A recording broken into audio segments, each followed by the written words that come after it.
I'm here today to do the Slow Reads tag. The Slow Reads tag was created by Neil at Neil Griffiths to champion slow reading and to highlight the value of taking your time over great literature. So these are my slow reads.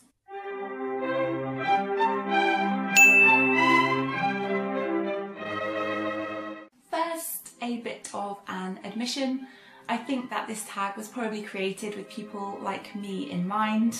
I'm definitely guilty of reading quite a lot of books, a lot quicker than perhaps they deserve to be read. Particularly as a student, I was really bad at reading the books before the seminars, and I'd leave it right until the last minute and then have to rush through and try and read them. So two of the books I have to talk about today are books that I read either at A-level or at uni that I know I really didn't give as much consideration to as I should have done, and they're ones that now that I'm a bit older I would definitely like to revisit and perhaps read a bit slower. And the third book I have to talk about is one that I'm currently reading and one that I'm trying to be a bit more considerate of, so I'm taking it a lot more slowly than I normally would. I'm trying to pace myself, savour it, and I'm really getting quite a lot of benefits from doing that, so I'm going to talk about that as well. The idea of slow reads I think applies to two different kinds of novels. First being those which are beautifully written with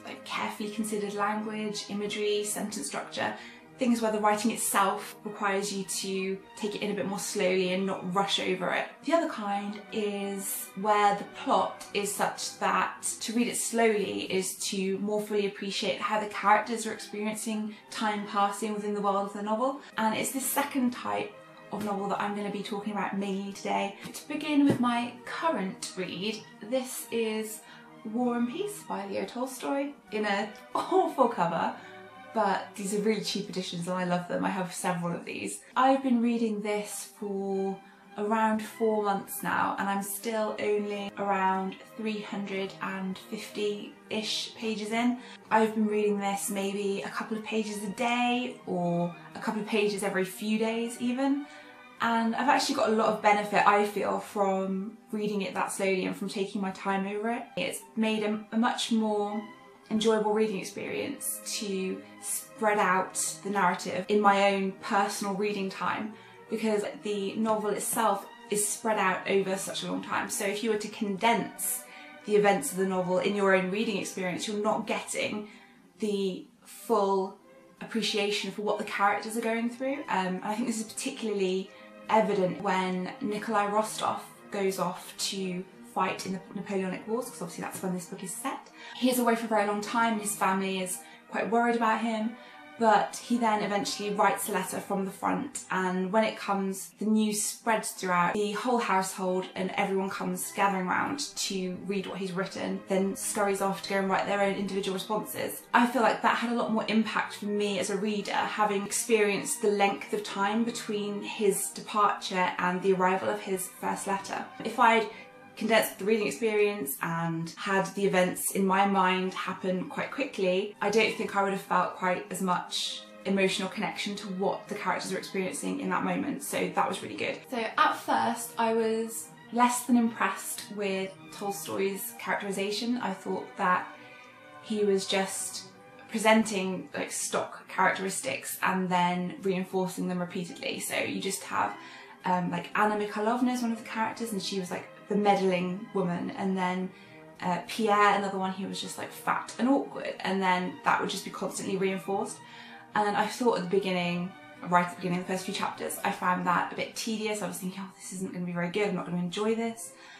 But soon, because obviously this is such a big novel with so many characters, you really do appreciate being able to think, oh, this character has this particular trait, and it really gets you through knowing what the characters are like. So that really worked well, and it isn't long before the main characters in particular do develop beyond these initial stereotypes. Yeah, I did enjoy that in the end, I think. So if you do decide to read this, don't be put off by the first few chapters. It does make sense to write things the way that Tolstoy is writing them in terms of how big of a novel this is. Like I said, I'm only 350 pages in, so I don't know how this will carry on for me, but I'm going to continue reading it slowly. I'm pretty sure that this is supposed to get a bit more philosophical towards the end, so I'm quite looking forward to seeing where this goes, and I'm definitely enjoying it as a slow read. The next book I have to talk about is Thomas Hardy's The Return of the Native, and I've actually read this twice. I read this once for my A-levels when I was around 16, and then again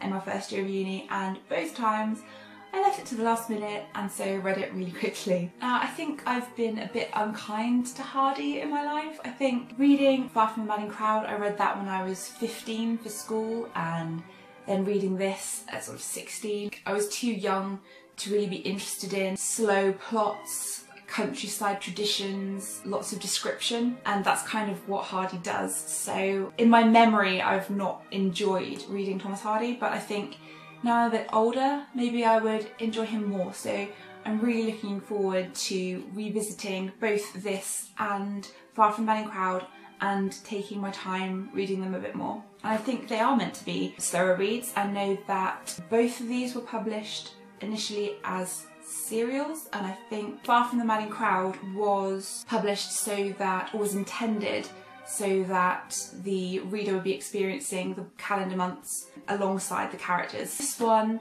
goes from November to November, but it still has the same sense of nature's cycles and seasons and calendars and customs and traditions that follow those. So I think Hardy would definitely benefit from a bit of a slower read to take in some of the description and appreciate the slower pace of life that he is describing. The last book I have to talk about is George Eliot's *Danielderonda, and I read this year, but again I read it for uni, so I read it really quickly, and this time it actually wasn't my fault because it was a course that we had to choose a special topic, and for that special topic we only got the reading list first week that we were starting the actual course, so we were reading a book a week, and so there was a lot of reading to do, and that was alongside all my other modules as well, so there was a lot of books then that I just read way too quickly.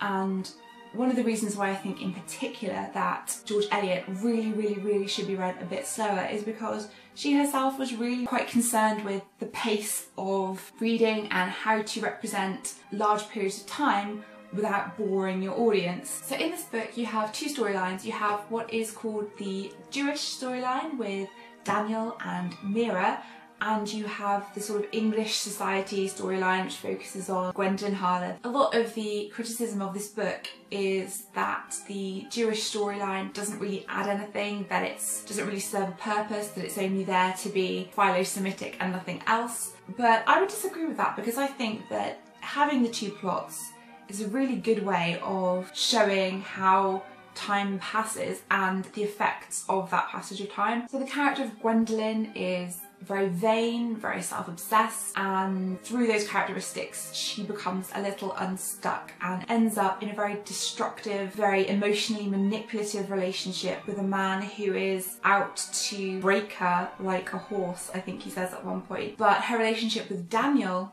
is one that she sees as being potentially redemptive, and every time she meets him she wants to tell him about everything that's happened to her. She wants to offload some of the difficulties that she's experiencing, and she sees the time with him as something to treasure, something that she looks forward to and something that she misses when he's not around. Reading this novel slowly allows us to really appreciate Gwendolyn's position when she's with Grandcourt in this horrible relationship. We can really relate to how horrible it must be, how long and drawn out and painful being treated like that constantly must be. Knowing that Gwendolyn is in this awful relationship when we are not in Gwendolyn's storyline and we are with Mira and Daniel, then we can still feel how tragic Gwendolyn's story is, because throughout what we're reading about Mira and Daniel we know what the situation she's in. There is quite a lot of influence from Wagner's operas in this book. One of the ways that's significant for thinking about slow reading and time passing in a novel is because I think